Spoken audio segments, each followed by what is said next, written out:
Hello and welcome to Regulatory Roundup, a recap of recent changes to regulatory requirements affecting the European food supplement industry. My name's Lee and I'm joined here by my colleague and in-house expert, Daniel Hibbert. Hiya. So Dan, before we start, I've got a couple of really pressing questions for you. How do you feel about metaphors? Metaphors. I'm interested to know where this one's going, Lee. Well, I sometimes find regulations in general and updates to regulatory requirements a bit confusing. So I often like to use metaphors to describe them. Yeah, okay. Second question. How do you feel about Harry Potter? Love Harry Potter. Okay. Now I'm on. You're thinking he's going to make a Ron Weasley joke. I'm not. That's where everyone's mind's going. So the way I like to think about the European regulatory environment for food supplements is a bit like those blooming stairs at Hogwarts. Because you kind of set off and you think you know where you're going and then they change direction midway through. Yeah. Regulations can change and, things are great as soon as you launch your product, but then 6 months down the line, maybe even a day later, things can change and you might get caught out. Yeah, so you've got to keep your finger on the pulse, and that's why we're here today to give a recap of some recent notable changes in the European industry. So I thought we'd kick off with the discussion at the recent Agriculture and Fisheries Council around the EU's maximum permitted levels for nutrients. Yeah, so this isn't really necessarily a change that's going to be happening immediately, but it's part of a long-running saga almost about harmonised upper levels in Europe.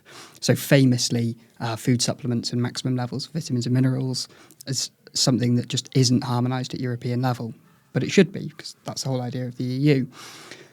And there's been a lot of sort of number of attempts over the years to harmonise these levels. And they've just stalled again and again. But there's a renewed interest in it. And I think it's part of the European Parliament's mandate for this session. So it's something that they are looking to do. And recently at this council meeting that you mentioned, Germany raised this issue and sort of restated their interest in wanting to get these levels harmonised. They were supported by a number of different member states, and it wasn't supported by all member states. But that's not to say those member states didn't support it, but they perhaps didn't support it at that moment. But it's really interesting to see that this is something that is on the agenda of all of these member states, and it could lead to harmonisation across Europe. But there's been a whole number of different models used to how we can calculate these harmonised levels, and really what they're trying to achieve is a one-size-fits-all on maximum levels. And what probably one of the big counter arguments against that is national diets are very different in the EU. The EU covers a whole swathe of cultures and geographies where people have different nutritional needs. So I think it's going to be a big challenge if they do look to push it along. I think this is something that I've heard being talked about since I've been in the industry and haven't really seen much tangible movement on it. And also, it's not just diets, is it? Because things like vitamin D, I can imagine, in the UK, obviously, we're not part of the EU anymore, so we're probably not part of that discussion in any way. But presumably, we could never sign up to an EU-wide upper level on vitamin D because it wouldn't help UK citizens, right? Because we get that much less sunlight. And that's part of the problem. You're trying to have a standardised upper level, and on something like vitamin D, you've of course got Greece that will have far more sunny days than we do, and we have even more than they might get in Norway or Sweden. So it's a serious problem, and they will have to account for these national differences when they set the upper levels, and that is exactly why it's taken so long to get here. I can see this being something that we probably talk about on and off for the next couple of years. Yeah, maybe when we retire, they'll get it sorted. Yeah. It's interesting, isn't it? Because obviously if you're selling supplements and you're trying to sell supplements into multiple EU member states, the regulatory framework that you have to wrestle with is pretty complicated, isn't it? Because obviously you have the EFSA, the EU-wide rules and requirements, but then you have individual countries or member states requirements as well, and that's not just limited to upper levels. I know in Spain recently they had a proposal to implement some changes around braille on packaging. Yeah. So that specific change that was proposed in Spain was to mandate braille and sort of accessible labelling on a variety of different consumer products, including food and food supplements, of course, cosmetics and some chemical products. And the idea was that minimum information would be available through braille, or alternatively, you would have a QR code that was sort of made obvious on pack through a raised mark, and there through that QR code you could essentially have that information read out to you. It got challenged by a lot of people during the consultation phase. So Spain proposed this, and they proposed it through the TRIS system, which is a legal requirement if you're going to introduce a new national law. And the idea of TRIS is to make sure that all member states are aware of perhaps challenges with interstate trade within the EU, so everyone knows what's going on. And during that process, there are a number of challenges towards this proposal from industry bodies, but also the European Commission itself challenged Spain, and on the basis that they were introducing laws that go above and beyond European food labelling law. So in Europe, we have a regulation called the Food Information to Consumers Regulation, and that harmonises what you need to put on a food label. And this was going above and beyond and introducing new requirements that weren't really proportionate to the gain and weren't reasonably adjusted for industry. So there was going to be a significant challenge from the European Commission. And I think if they had gone, that led to Spain withdrawing the proposal. But if they were going to go ahead with that, they would have probably ended up in court with the European Commission. European Commission essentially challenging Spain on the legality of this regulation. It's interesting, isn't it? Just the accessibility of mandatory information, which exists from a safety perspective, right? So probably the most important information on a pack could be like the allergen declarations and maybe any kind of mandatory warnings if there are specific consumer groups who are at risk of consuming a product or whatever it is. But it does feel like the application of FIC and things like that, it does feel a little bit dated, given that a lot of people are not buying their products from physical stores, and that it's quite rare that we hear about a mandatory warning being taken away as a requirement. And it feels like particular markets like France, for example, they seem to be adding more and more mandatory information, which if you're a brand, not only means that you have to keep on top of that regulatory change, but it also means that you end up in the very real situation of having not very much space on pack. Things like vitamins and minerals are not massive. And this is an example of a bigger one, but they're not huge in the first instance. And then you're kind of taken away from the area that they can use for marketing. And I know, you'll remember, I can't remember which member state it was that was looking into like QR codes rather than recycling iconography. Was it France? Might have been Italy. Italy. Could have been France. I'm not 100% sure. Because that's another thing that, a bit like we were talking like upper levels, it's going to be pretty difficult to establish EU-wide upper levels on nutrients. Like packaging recycling iconography is another area where it's really quite hard to implement even at a national level because it relies on local requirements and facilities. So I don't know if it's still the case, but the constituency of Brighton and Hove used to be the only constituency in the country that could recycle black plastic. But if you're Tesco and you've got stores all over the country, you can't add that directions to the consumer in Brighton alone. So you have to kind of do it to the lowest denominator. So it feels like there's like almost this push from industry for innovation. And a lot of times it feels like it's coming from a good place. I don't believe that the Spanish had any ulterior motive other than making their products more accessible and safer for people who are visually impaired or blind.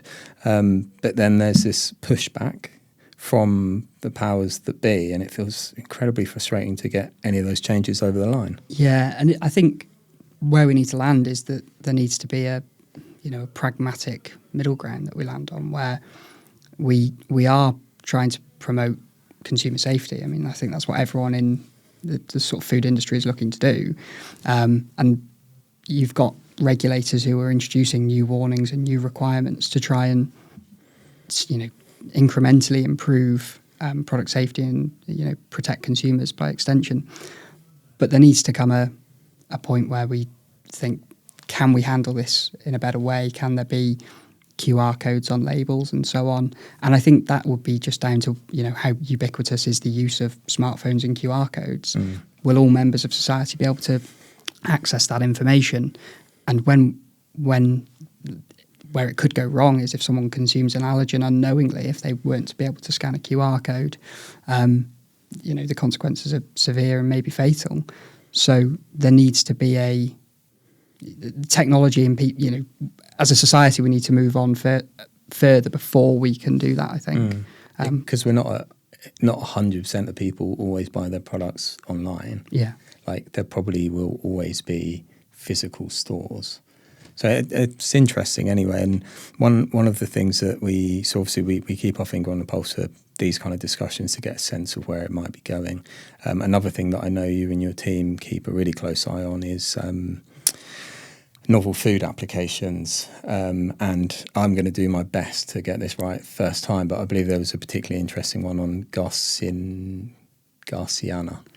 So Garcinia cambogia. I was close. Yeah. So this wasn't actually a novel food application. So it's not a substance that's a novel food, right? But it's a botanical that's in use and due to sort of nutravigilance. So nutravigilance is the almost ongoing monitoring of food safety, and it's similar there's similar sort of systems that you might have in place for medicines. That would be pharmacovigilance or cosmetovigilance. And the idea is that you monitor the use of a product in market, see what sort of reactions people are having, and then adjust safety procedures accordingly. So maybe an ingredient is unsafe and should be banned, or maybe you need to inform particular users of a safety risk through an on-pack warning. So essentially signals have been picked up that Garcinia might be unsafe. I think it was particularly liver damage. I think it was toxic to the liver. And some people with perhaps impaired liver function were actually having liver failure. I think there were some cases of people having to have liver transplants. And there was even some fatal cases from just consuming a food supplement. And, no matter how good that ingredient is going to be for you, what it's going to do for you nutritionally, the risk really isn't there the risk isn't worth it. And that's where this risk benefit balance is coming into effect, and regulators are taking action off the back of this new safety concern. So what kind of controls or additional requirements have they already put into practice, or is it just an open discussion? So this one's interesting because at a European level, there's a procedure called the Article 8 procedure. And Article 8 is literally just a bit of... Article 8 is the sort of eighth line of a particular law. And in it allows for a procedure where the European Commission can essentially re-review the safety of a product. And at the end of that procedure, either ban an ingredient, restrict it, so that might mean they introduce new levels of use or perhaps warning requirements and things like that, or they might just put it under scrutiny. And under scrutiny is, they'll continue to monitor it and re-review it in time. So hydroxycitric acid, which is a component of Garcinia, so Garcinia, the plant, contains this thing called hydroxycitric acid, that is going through the Article 8 procedure at the moment. So it's actually being reviewed for safety at a European level. But because these cases are so severe and we've got deaths and liver transplants and liver failure happening, different member states have actually taken it upon themselves to ban Garcinia themselves. Right. So the French risk assessor ANSES last year published an opinion on Garcinia where they basically concluded the risks are too severe. We're not going to let this be marketed anymore. So they banned it with immediate effect for a year, and that will probably continue, that ban. And off the back of that, and there's been some other safety assessments around the world. So the Australian TGA, the Therapeutic Goods Administration, they have also reviewed the safety of Garcinia. And that opinion and the French opinion, Belgium have now looked at those opinions and have banned it themselves off the back of that. So we're seeing national level regulation on it, despite the fact that it's being reviewed at a European level. It's not uncommon for the French to be trailblazers, is it? No, the French are quite risk averse. So there are quite a lot of cases where they'll mandate on-pack warnings where there are these safety signals. And their argument is that all food must be safe. And if there's a potential risk of somebody having an adverse reaction to a food, that particular user group should be warned of that adverse reaction. And that's why they implement it. And you mentioned that what they've introduced is an immediate withdrawal from market. Were there signals prior to that communication that a brand could have been made aware of to try and manage that? So, yes, I think yes and no. So there's, of course, been this Article 8 procedure going on at European level. So if you have an ingredient in your product that is going through that Article 8 procedure, you should be mindful that reformulation might be needed in future. As a minimum, generally, relabeling should be expected. So that's a bit of a signal. I think what's happened in Belgium is that an advisory committee on herbal products has released the opinion, and I think it was released in December. And off the back of that, there's been an immediate, in practice, they're putting this into practice through the notification procedure. They're just preventing any new notifications of Garcinia. Right. So it was quite a quick reaction to the signal in Belgium. You could perhaps foresee this, but then if you were to take that in all cases where you say there are some safety signals about this botanical, let's not sell it in a country, that would probably be a bit too restrictive. Yeah. An example would be ashwagandha. There's quite a lot of scrutiny on ashwagandha at the moment, and we are seeing some countries ban it, but not everyone. So I think it would be a bit too premature to say we're going to stop marketing ashwagandha if you've got that in your product. But presumably there are some steps they could take to mitigate some, because the risk, obviously the worst thing that can happen for a business, a brand, is that a consumer takes that product and has some unfortunate health consequence. But more often than not, the real business impact to the brand is they have to write off a load of stock. Presumably if they were made aware that was at least a potential outcome of that ongoing conversation, then maybe they could manage stock a bit smarter. Like it's useful information to have earlier, right? Yeah, definitely. It's useful to know if an ingredient is going to could be changing status. And what we try to do with our clients is when we get these signals in the first instance, and that can just be authority opinions. It could be sort of signals from a risk assessor or so on, we can pass that on to them and give them a bit of an informed opinion about what needs to be done today. And it might just be monitor this situation and keep close to it. But sometimes there are recommendations you can put into effect immediately, perhaps on-pack warnings and so on, that help mitigate your risk. Okay. And a bit of a shameless Rubicon Bridge ecosystem plug, but you use the word we in that sentence a lot, but in reality, obviously, this is all automated within our ecosystem. So yes, actually subscribers to the Rubicon Bridge ecosystem would be notified of that change and their products that are affected. Yeah, exactly. By we, I mean Rubicon Bridge. Yeah. You see it as like an extension of yourself, don't you? Yes, yeah. Like a baby brother or something. Yeah. I know another thing that you and your team keep a close eye on is court cases, because obviously they set precedents, and it's quite interesting when it gets to that point in general. I know that there was a recent court case in the Netherlands, and specifically a challenge around the upper level for vitamin D. Yeah, so of course, across Europe, like as we mentioned earlier on, almost every sort of member state in the European Union has set their own upper limits for vitamins and minerals, and there's no harmonisation, and people have these limits. So in the Netherlands, their national upper limit is 75 micrograms of vitamin D, and EFSA, so the European Food Safety Authority, which isn't they don't set laws, but they write opinions that inform law. They've set an upper level of vitamin D of 100 micrograms per day. But that accounts for all intake of vitamin D. So be it from a food supplement, your diet, you're of course going to get some from sunlight, depending on where in the world Not you live. here, but... Yeah, not in Hull in February. But not such an issue for us. So in the Netherlands, they have this limit. Now, the court case centred on a product that had 100 micrograms per day of vitamin D in it.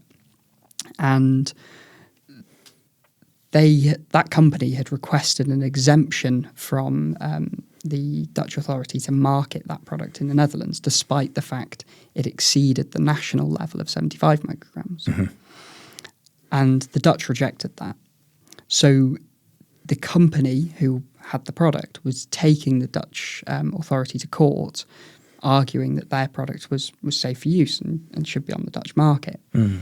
So the court case looked at whether or not that product, whether the Dutch were in their rights to prevent that product entering the market, and the court concluded that the rejection of the product was perfectly fair. The logic being that if 100 micrograms per day is your limit from all dietary sources, having 100 micrograms in a supplement and not even taking into account your daily diet, how much sun you're getting and so on, you're immediately going to be over 100 micrograms. And from a food safety perspective, that's an unsafe product because you're almost going into uncharted territory beyond the limit. So it wasn't... It would be. I think it would be really interesting to see if that court case had been centred on a product with maybe 80 or 90 micrograms of vitamin D, where you're perhaps looking at exceeding the limit but still leave a bit of room for the daily diet or a walk in the sun, and see which way the court would have fallen in that case. But it really just reiterated that those national and sometimes EFSA upper levels really should be followed, because the repercussions, even going to court, you might still lose, and at that point you've just wasted a lot of money and you've got a lot of stock you can't sell. So staying in the Netherlands, I saw that they published an opinion around the use of the term adaptogens, and that's an interesting precedent, isn't it? Yes. So this was there's an advertising board in the Netherlands. So I'm not going to try and remember the name or pronounce it for any Dutch listeners. So this advertising inspection board, they published a ruling that essentially said that adaptogen they viewed it as a generic health claim. And I think it was to do with... It was almost a term as to how you would adapt to stress, and it was about resilience. I can't quite remember the exact word. I think, was it something around like... Because I actually did read it a bit because I found it quite interesting, because adaptogen to me as a word does to me, who's not a Rex expert, I'll probably say that multiple times on every podcast we do, it kind of has inherent health claim associations to me, but what I read was the defence was centred around it, rather than having like a physiological effect, was more around like helping the body normalise a state of stress. Yeah, that perhaps is the wording they were using. It was they weren't saying that it wasn't a health claim. Yeah, but they were saying it's a generic health, well, not a generic health claim, but it's a health claim that if you're going to use it, needs to be supported by a full that's health fairly standard, right? Yeah. So what's a UK example? It would be like saying perhaps immune support Yeah. on the front of pack, and then maybe back of pack or in subscript, saying that vitamin D supports the normal function of the immune system. It's that you've got an abbreviation of a claim and then you've got a full wording of a claim altogether. So essentially the ruling was that adaptogen was acceptable so long as you had a claim on there that could be used to defend it under those terms of stress resilience, right? Okay, whatever it was. So I'm bringing this up because it's not going to seem related at all, but that's pretty standard practice, isn't it? Having almost like a shortened claim on the front of pack, and then usually it's an asterisk, and then you've got a full, usually an authorised health claim on the back of pack. But in the UK, not so long ago, they were clamping down, the MHRA were clamping down on claims centred around menopause and premenopause and things like that. Wasn't one of their specific challenges around that like industry standard use of like linking shortened claim to health claims? And if I'm right, is that like a concern to people doing that in the industry, or do you think it's more of a one-off? Obviously it's the UK, so if you're in the EU, it's probably less of a precedent to be worried about. They don't seem to be following the UK. But if you're in the UK, is it something that you should have on your radar maybe, or do you think it's a one-off? So I think what happened with the MHRA challenge was that essentially they clamped down on menopause products specifically, and they didn't like particular terms from authorised health claims being emphasised in marketing. A particular example would be hormone regulation, which is taken out from an authorised claim for vitamin B6 contributes to normal regulation or normal regulation of hormones. Everyone knows that. Yeah. Something to that effect, anyway. So they didn't like the fact that people were essentially emphasising the words hormone regulation from that claim. Their view was that in the context of a menopause product, a consumer might think that a food supplement is actually having some level of HRT-esque effect. Right. And so it was a really interesting precedent that they've I don't think it's quite applicable to all of the rest of the industry. I think this specific example was because of menopause. Menopause is something that is in the news a lot, specifically around products making, quite pushy claims. And there's been quite a lot of public scrutiny through media outlets like the BBC, where people are questioning whether this is misleading to consumers. And I think wasn't there? Was it Panorama? Yeah, something maybe like that. Panorama. Yeah, and it wouldn't surprise me if Which had done something as well. And I think because of that public scrutiny, they probably felt they had to do something. So really, they just hammered people emphasising particular claims on pack. Okay. So I don't think it's necessarily something we need to worry about too much in the wider industry, but it's a slightly worrying precedent that something that is an industry standard and everyone's doing could just be challenged by the MHRA with very little notice. Right. It was, wasn't it? It was almost like overnight. Overnight. Yeah. Products suppressed. Yeah. And it was only about 6 months after the fact, maybe even 10 months after the fact, they actually published the guidance. Yeah. So until that point, it was a subsection of the industry that actually knew that this had happened. Yeah, it's frustrating when that happens, isn't it? Let's talk about the Danes, because they've been busy, haven't they? So they've been updating some of their requirements around other substances, and we don't have to go through them all exhaustively. I'm mostly interested in creatine. Yeah. Well, so they've updated, and is it increased the upper level on creatine? Yeah, so they've increased their upper level. So I think they've taken it from 3 grams to 4 grams. Yeah. Creatine is like the sort of ingredient of the moment, isn't it? Yeah, it's having its moment. Yeah, you can't go on TikTok without seeing it. And So yeah, it's a pretty hot ingredient. So yeah, they've increased the upper level to 4 grams per day. The standard in like the US particularly seems to be sort of dosages of about 5 grams of creatine per day. So no European regulator is really at that level yet. There is a sort of a quirk in Italian law that you can go up to 6 grams a day, but I think it's only for athletes and it's only for maybe 2 months. And I think the idea of that is it's a loading phase. Yeah. Is there any science behind that? I think it's very much a branding cost thing. So it's very beneficial for brands that are selling you creatine. Okay. And I think you probably do saturate your muscles quicker if you take a higher dose for shorter term, but in the long term, which creatine is the type of substance you only see benefits in the long term. So often you'll see it in like a pre-workout, and it's completely pointless in a pre-workout. Unless you work out every single day, you're never going to saturate your muscles with enough creatine. Okay. So you'll never actually see the benefits. So if I see creatine on a pre-workout, I don't buy it because I'm like, they clearly don't know what they're doing. Yeah. What I always found interesting about creatine, first of all, creatine monohydrate's by far the most popular ingredient on the market, and obviously it's always been geared towards improving physical performance. There's been a wave of influencer-led like propaganda around it having additional benefits, mainly like cognitive.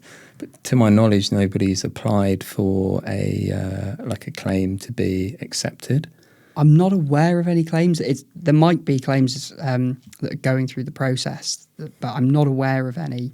And yeah, depending on how good their evidence is, it might just get rejected when it actually comes to review.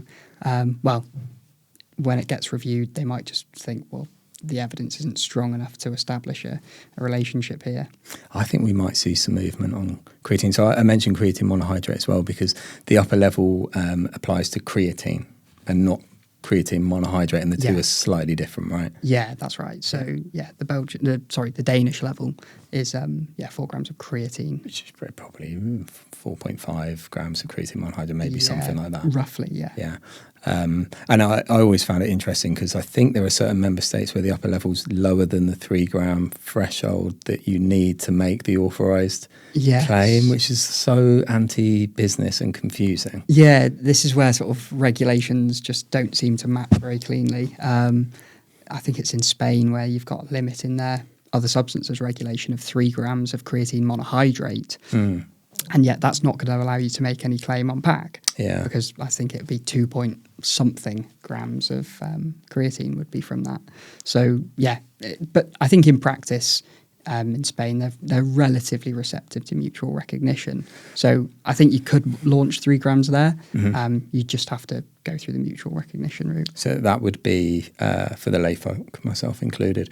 That's when you do a notification in another EU member state, and then you use that almost as evidence when applying for pre-market notification in Spain, for example. Yeah, it all comes back to that EU model that you should be able to sell something in if you're selling it in one European country, you should be able to sell it everywhere. So that's the idea. In practice, it doesn't always work. All right, one more, and I think we might have to wrap up. I saw that there was some movement from Germany around the upper level on iodine. So, the BFR, which is, again, this is a risk assessment body in Germany, so it's not the actual authority that writes the law. And the German upper levels are just published by the BFR, so they're not binding because it's just an advisory committee. They, late last year, published a new opinion on iodine upper levels in food supplements and food. But in it, they actually just reiterated the findings of a previous report. So there's not been a change to the upper level. But again, it's just showing that countries are re-reviewing their upper levels on a periodic basis, and change happens. Thankfully, this wasn't actually a change, so nobody had to do anything. But it's just, again, good to be aware of these changes as they're coming through. And have they introduced their new pre-market notification system yet? Yes, that went live in January. Okay. So I haven't actually looked at it myself. I haven't notified. I suppose you weren't straight on it. Yeah. Yeah, I probably would like a little look around. Bit sad, but Your words. yeah. All right, thank you, Dan, and thank you for tuning in. If you're not already, subscribe to us on YouTube. It's Rubicon Bridge. Follow us on LinkedIn, and if you want to find out more information about us, our ecosystem, our tools, the people we work with, the brands we work with, head over to rubicon-bridge.com.